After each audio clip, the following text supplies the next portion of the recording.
Welcome back to our continuation of our discussion from workshop number 1 in the 2021 NICE project.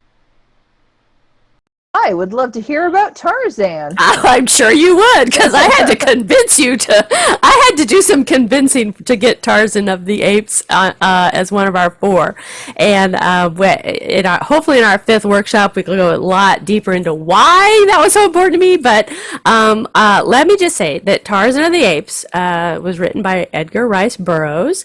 It was published in 1912. And a lot of people assume that Edgar Rice Burroughs was English. He was an American writer, lived in America, and he wrote stories that, basically helped create what we call sci-fi fantasy now. He was one of those kind of writers. And this particular book is the first in a series of, wait for it, 24 Tarzan books that he wrote about character Tarzan, his title character. And the series was published between 1912 and 1966. And after the first 24 books, there were several more novels, either co-written by Burroughs and someone else or officially authorized by his estate, that came after 1966 in the original 24 books. And I will say I've read all of the original 24 books. So I'm a little bit of an aficionado. But Edgar Rice Burroughs was born on September 1st in 1875, and he died March 19th in 1950. He was known as an American speculative fiction writer, what we think of today as being more sci-fi fantasy. And he was best known for this prolific output in the adventure, science fiction, and fantasy genres. Most of us have heard of the Tarzan books. Some of his other well-known creations were John Carter of Mars, and that was from the Burroughs Series, and Carson Napier of Venus from the Amtor series. I admit I have not read those, not in a long time anyway. He was of almost entirely English ancestry, and he had an obsession with the British, I don't know what you call that, culture, I guess. And his family line had been in North America since the colonial era. Now, the Burroughs side of his family immigrated to Massachusetts in the early 17th century, at the same time that his maternal side of the family came to America. Many of his ancestors fought in the American Revolution, which is interesting given his love of British stuff, of Britain. And some of his ancestors settled in Virginia during the colonial period. Now, Burroughs often he was well known to emphasize just how British he was and his connection with the paternal side of his family. He saw them as being romantic and warlike, okay?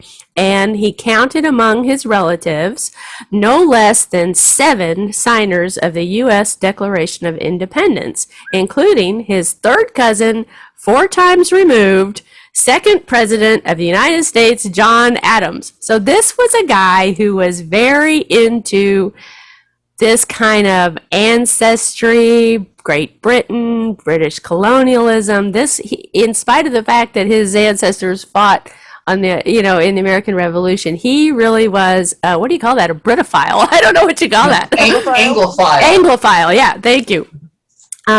He had an active imagination, obviously. And according to Gore Vidal, who I think wrote at least a brief biography of him, he said that when Burroughs was unsatisfied with reality, that he would then, quote unquote, quote, he consoled himself with an inner world where he was strong and handsome, adored by beautiful women, and worshipped by exotic races, end quote.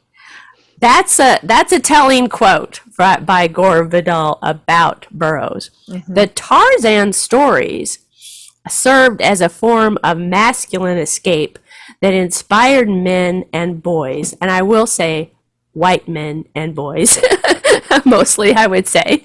The adventurous character of Tarzan also appealed to wider white American audience over many decades, as a powerful means of escaping the sense of boredom and frustration that accompanies a confining society, and in the 20th century, that's what everybody was feeling like in America, apparently, because Tarzan was the great escape. Anyway, it seemed to a lot of white Americans in the 20th century, they had a desire to reconquer a home that seemed lost. Now, in the popular, there's a book called The Popular Book, A History of America's Literary Taste that was published in 1950. And its author, James David Hart, says, quote, "In the eyes of contemporary man, huddled in large cities and frustrated by a restrictive civilization, Tarzan was a joyous symbol of primitivism, an affirmation of life, endowing the reader with a Promethean sense of power." Now, my voice kind of went funny in that because I think that's hilarious. I think it's true. I mean, I think the guy was accurate in 1950 writing that. I think that's exactly what the Tarzan series did.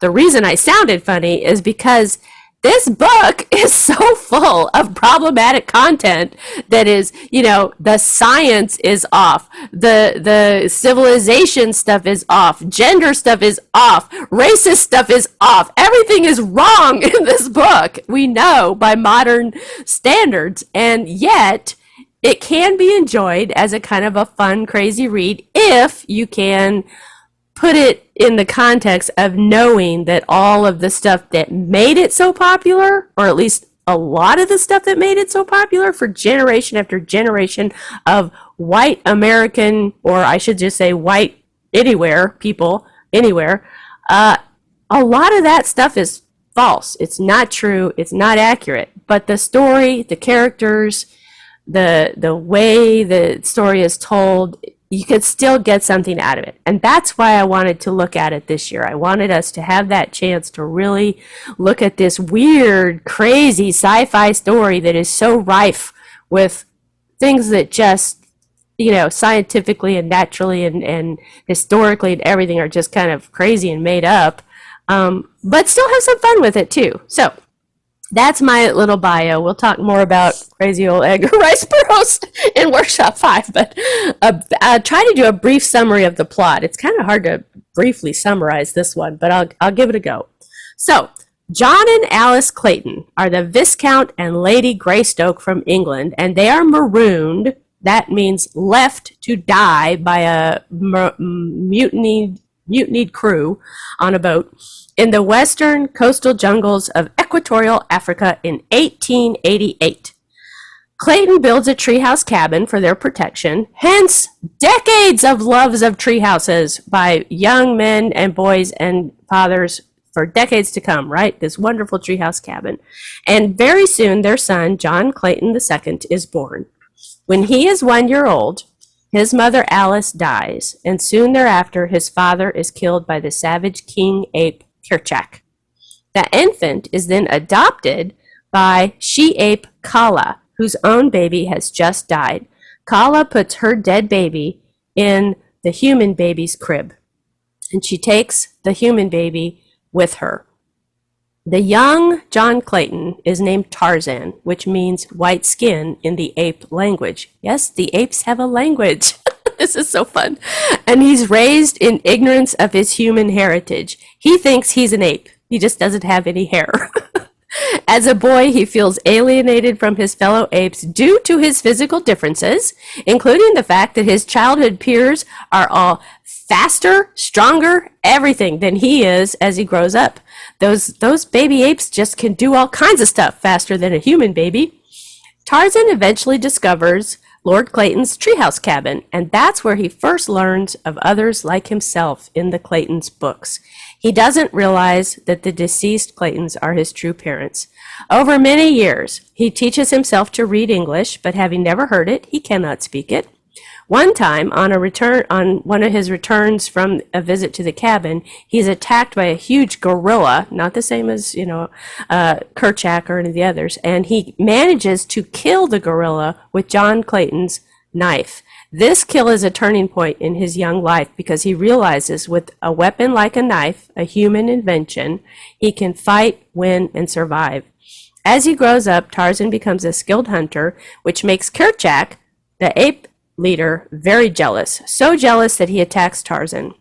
Tarzan kills Kerchak and takes his place as king of the apes, hence the name Tarzan of the Apes. And later, he for the first time ever in his life, he encounters a tribe of black Africans that settle in the area.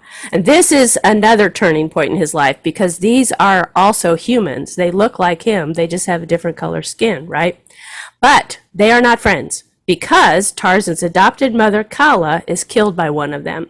Tarzan this is a very poignant part of the story when Kala dies, and he takes his revenge by killing the man who killed Kala, and from then on, he just drives this tribe crazy. He plays pranks on them, he raids their village for weapons, and he kills a lot of them, and they don't see him ever. So they just think he's an evil spirit who's like haunting their village, and they try to placate him with offerings of food.